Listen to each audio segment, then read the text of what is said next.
live in a fast-paced world. Fast food, fast internet, 5G, fast jet, fast everything relative to our human mind. And on this note, we come to the conclusion of our series on listening today. My name is Mokwe Fashaki, and today we shall be discussing how to win friends by keeping an open mind and taking feedback.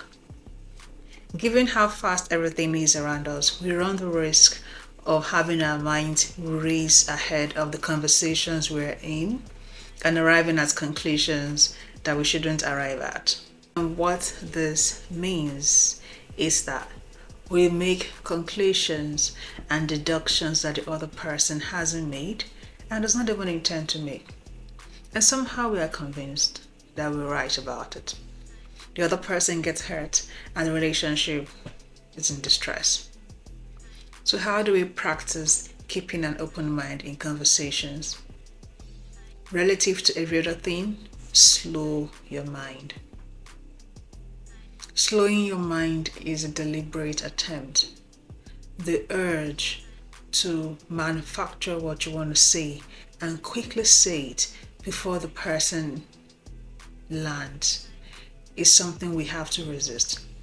Having observed on some occasions where you are having a conversation with someone and you were almost responding, but for whatever reason, you exercised self-constraint and listened more to the person, and when they were done speaking, your response changed and you surprised yourself actually. So that's what happens when we keep an open mind. Resist the urge to make deductions that have not been implied. Resist the urge to make conclusions that have not been stated.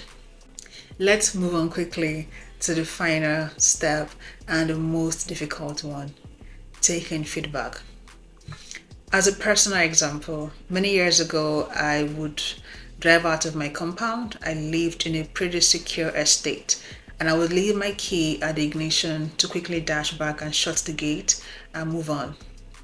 On this particular Sunday, I was rushing to church, and I was in good spirits when this woman yelled at me at the street and warned me to never do that again. Of course, my initial reaction was to launch a defense as to why I knew what I was doing. In retrospect, I can't even imagine what I would have told her. It would have made sense. But my emotional reaction at that point in time was to defend myself. Perhaps I didn't feel good in the moment that she yelled at me, and I wanted to retaliate and be argumentative and let her know I probably scanned the street, nobody was coming for my car, all sort of things came to my mind. But against my natural response then, I genuflected and thanked her for looking out, for advice. Do you know that since then, I have never left my ignition on my key? Whenever the thought crosses my mind, or whenever I'm parking my car somewhere else temporarily or whatever, I always remember the woman and I remember that occasion. I would turn off my ignition and ensure my car is properly secure.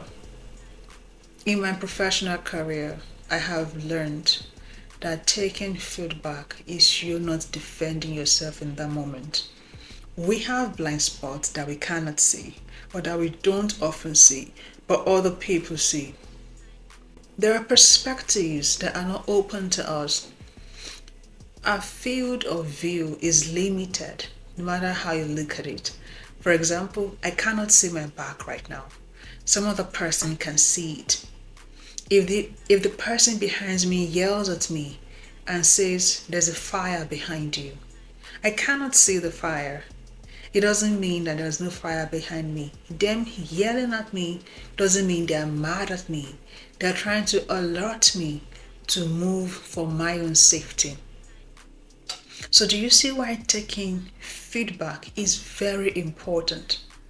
Aside to you having proper perspective when time passes, it develops your character. You become less combative.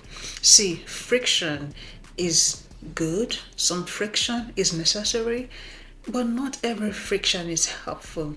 Friction involves energy. If you're always in a frictional mode, in a combative mode, you end up dissipating creative energy unnecessarily, and you might cause so much of wear and tear in your friendships and lose a couple of wholesome relationships in the process. You might catch a divorce, you might lose a job, you might lose rapport with your sibling, you might strain your friendships. We do not really need all of this in the world we live in. It is important to create camaraderie around you as much as you can. So, I would like to recap again on the lessons we've learned on how to listen properly to win in our friendships. We have talked about listening respectfully. We have talked about seeking clarification. We have talked about keeping an open mind. We have talked about taking feedback.